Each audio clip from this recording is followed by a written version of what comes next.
My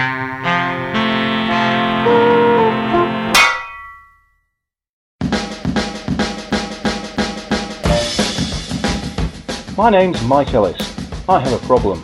I rescue, refurbish, restore and revitalise vintage drums, in particular Premier drums. In this programme I'll share with you my adventures, ups and downs, ins and outs, triumphs and tragedies as I lavish some TLC on vintage British drums. Welcome to the Drum Fettler.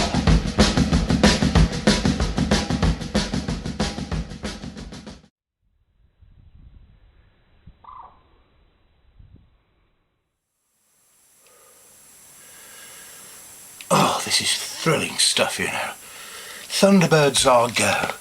International rescue, ready to fly off at a moment's notice to anywhere in the world, to those people in dire need of rescue or need of a control panel covered in British Leyland indicator and brake lights. Oh, it just looks so much fun, doesn't it? Mind you, having said that, I consider myself to be one of those heroes without a cape, rescuing drums that might otherwise be just left to rot and rust and deteriorate in sheds, garages, lofts, attics, back bedrooms, and I know there's a lot of you out there who do the same thing, so good on you. Talking of rescue, we have a new project today on the Drum Fettler. Yes, a 1974 Premier 2000 snare drum that has been neglected and not stored in ideal conditions. We'll be taking a good look at that later.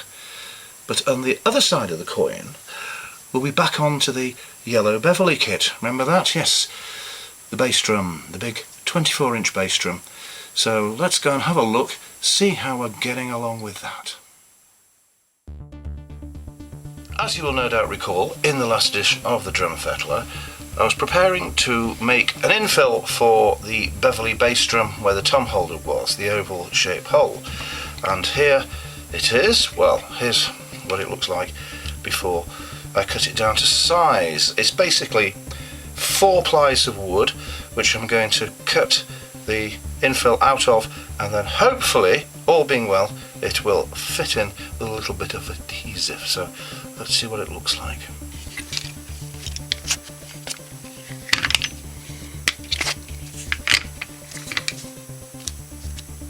It's all looking very nicely glued together, which is good.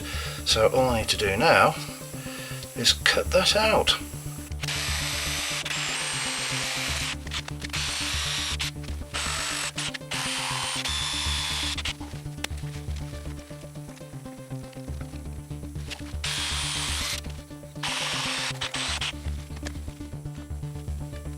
Right, that seems to have worked nicely. So what I need to do now is see if that will fit into the hole, which I think it will, and if it fits then it will be glued in place, and there'll probably just be a little bit of a gap around the edges anyway, which can be dealt with a little bit of filler, and once that's done it can all be sanded back nice and smooth along with the holes where the coach bolts went. That's brilliant. So excellent. Still got a little few scraps of the glued ply there, so I will keep those because obviously we never throw anything away. So those can go there, and we can move on now to assembling the spur mounts. Now sprayed black, looking absolutely sexy as sexiness could possibly be. It's a very simple affair. This little shim goes in there like that, and into that, all being well, screws the wing bolt. Thusly, that is then attached to the shell. Spur goes in there like that, and then it won't actually tighten up when it's like this because it needs the hole in the shell to press against. So there will be an oval shaped hole for the spur to go through, which is somewhere around there, and that presses up, pushes the spur down up against the wood here, and That's how it holds the spur in place. At least that's the theory. Hopefully that will work quite nicely.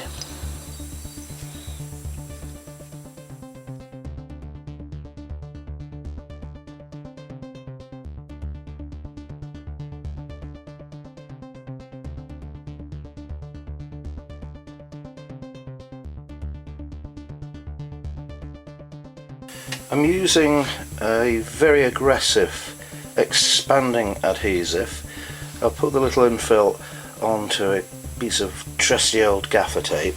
So the idea is that I will enter from behind.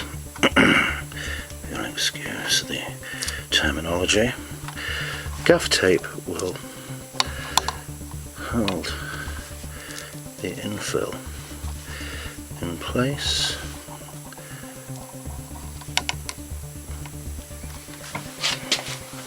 Thusly. Excellent. So when that's all done, put a little bit of filler around the gaps, sand it all back, make it all lovely, lovely, lovely. Right, well that's all I can do for now. The adhesive has to go off, expand, fill in the gaps and dry, holding that infill in place. Once that's done, I can skim it with some wood filler, tidy it all up, make it absolutely lovely inside. Then I will attend to the inner shell, giving it a good clean, sanding it back and re-lacquering it. So, plans to be getting on with. Say hello to our new arrival, 1974 Premier 2000 snare drum. As you can see, a little worse for wear, it's been in the wars, a little battle scarred, but because it's from the sort of early to mid 70s, it's an aluminium shell. That's aluminum for our colonial friends, and it is, in my opinion, the best version of the 2000 snare drum. So it needs some work doing, probably new inner casts, leaf springs. It definitely needs a new set of wires. I've had a look at them. Let's get it over to the fettling operating table and have a closer look.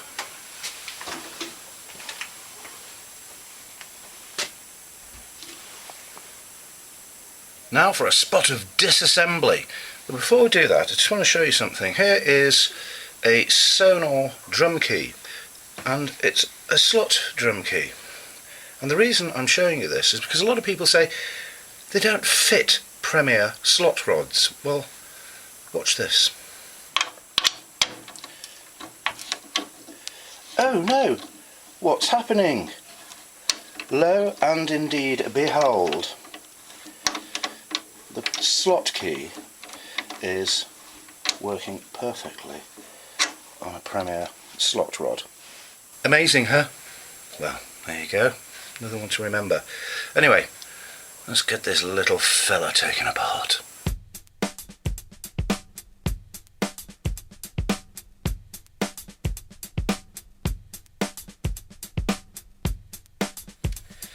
Now, some of these rods seem to be a little jammed in, so what I'm going to do is I'm just going to put a little bit of the old WD-40 on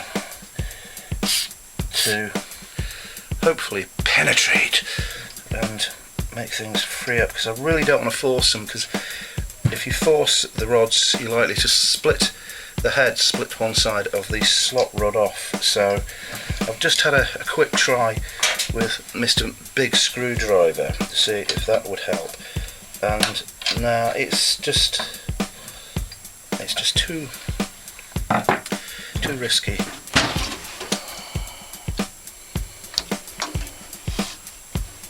Okay, whilst the WD-40 is doing its stuff on those stuck threads, I shall take off the terminals at the end of the snare mechanisms and see if we can get the snare wires out.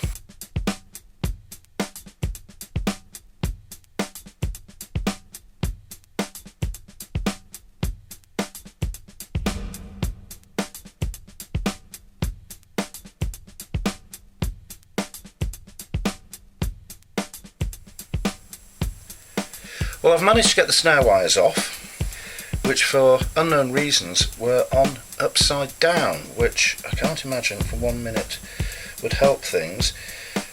There's supposed to be 24 strand. I can see at least 1, 2, 3, 4, 5 are missing, so they're going to need replacing. The WD-40 is already doing its job on the one rod that's stuck on the resonance side, so that is now coming out quite easily. I'm just going to give it another little squirt. I'll leave that, let that do its penetrating and come back to it in a little while.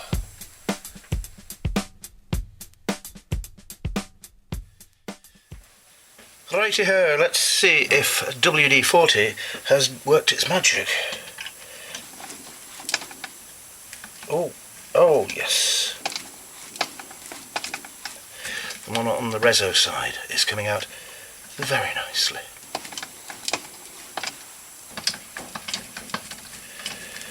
There we go. See, that didn't hurt too much, did it?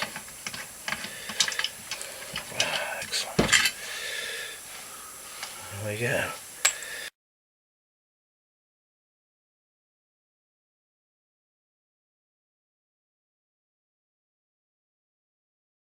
Well, that's one on the batter side done. It's great, so let's see if I can get the next one out. Oh, come on, come on, come on, come on. No, that one's not playing, and no, nor is that one. Right, so it's more squirty, and we'll come back to it later. Let's go and see what that Reparate Ellis is doing with the yellow Beverley kit. Now, I'm supposing that whilst I wait for that infill to dry and get it ready for sanding down, I really ought to check to see if I've got enough yellow wrap in stock.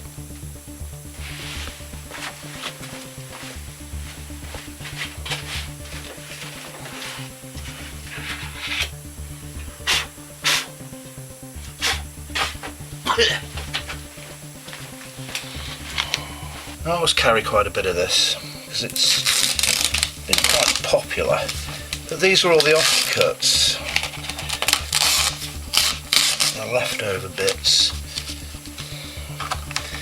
but I don't know if there's going to be enough. Actually, this is looking quite promising, so well, that's interesting. It's kind of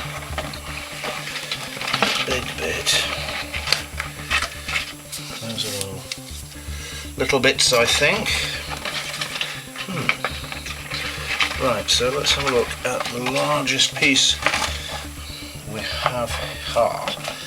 So, with the aid of a measuring implement, thusly this one, I'll just go and quickly measure the depth.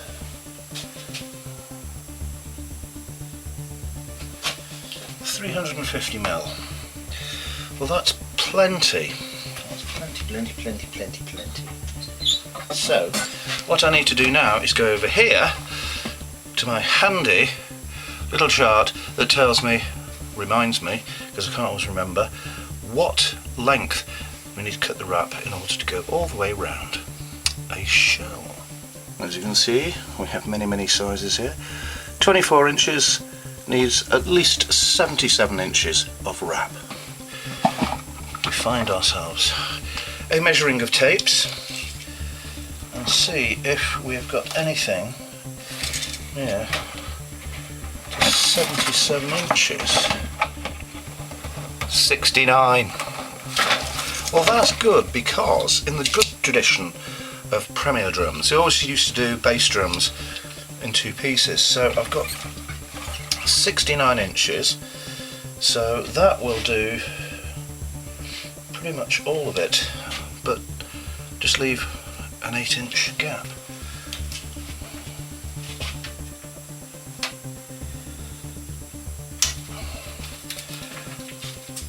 And as luck would have it, the distance between the mount holes for the lugs is, can you believe it, 8 inches. Fantastic.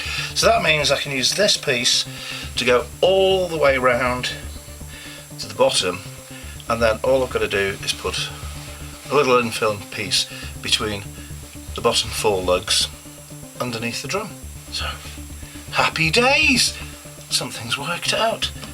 Well, that's great. So, we know I need this big bit here, and I just need to find a little 8-inch piece. Great stuff. Well, things get better. Just pulled this out of the pile of yellow, and it's enough that way to cover the shell, and it's enough that way to go between the lugs. So I can't overstress or tell you enough that you should never throw anything away. So this goes over with a big piece, and great. Another problem solved. Another tick. Right, so one more try on these batter side rods on the 2000. See if, oh, that's better. Ah, we have success.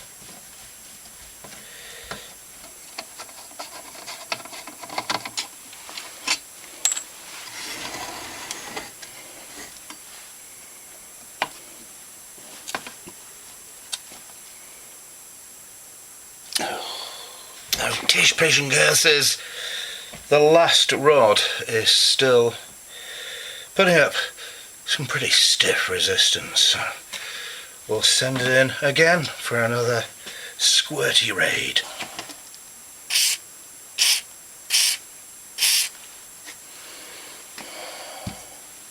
Leave it again. Do its magic. I'll put a little bit more on. Patience is a virtue, apparently. Here we have some hoops for the Beverley bass drum. These are all finished birch. These are new, and they're available from our good friends at Highwood Drums if you ever feel the need to get some lovely new birch bass drum hoops. I've just been having a bit of a rummage through my big box of 39235 and related mounts, because I do have some of the, look, there we go, 3835 ones, for some black versions. Got plenty of chrome, and I found 1, 2, 3, 4, 5, 6, 7, 8 in black, but they've all got the 9.5mm holes. Now, I could drill them out, put a bigger hole in it, but I really don't want to do that. But what I have found is I've found a couple like this. I had these years ago from a chap called Lou Dias at Supreme Drums, which I know a lot of you will remember. Good old Lou. He had lots of these in stock, which basically unfinished, unchromed, not painted. They're just stock, I guess, that he acquired. So what I'm going to do is I'm going to prepare those and use those for the 12-inch and the 15-inch tom mounts, and they will be sprayed black, and hopefully they will look as spiffing and as wonderful as I anticipate they will. Righty-ho, I think that filler is done. It's been drying for a couple of days, so over to the wood chop and let's get it all smoothed off.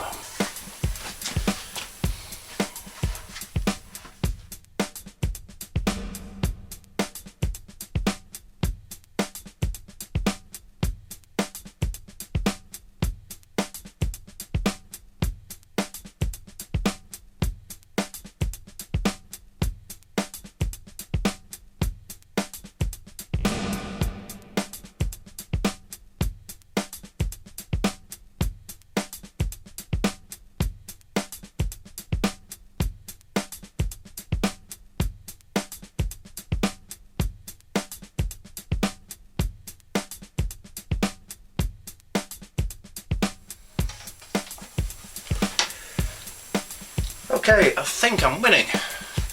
That's come out nice and smooth on the inside now.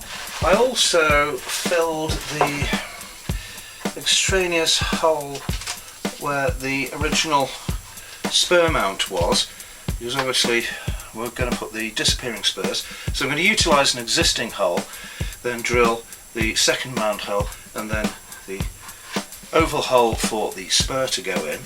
But that will come up just when I've smoothed off these little bits here.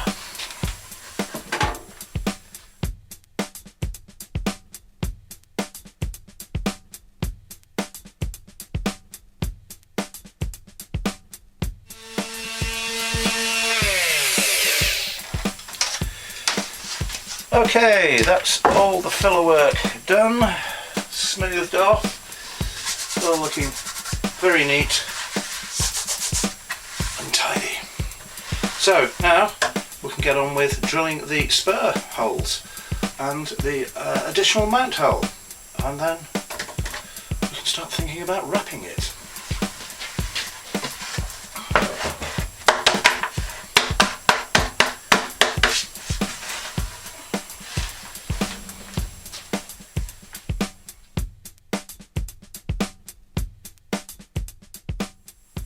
I'm afraid time has beaten us again. We've just run out of it. Yes, the little hand is on 6 and the big hand is down his trousers, which means there's no more time for any more fettling. So join me again next week, or in a few seconds if you're binge watching all these episodes together, for more fun frolics and fettling. See you then, and thanks for watching.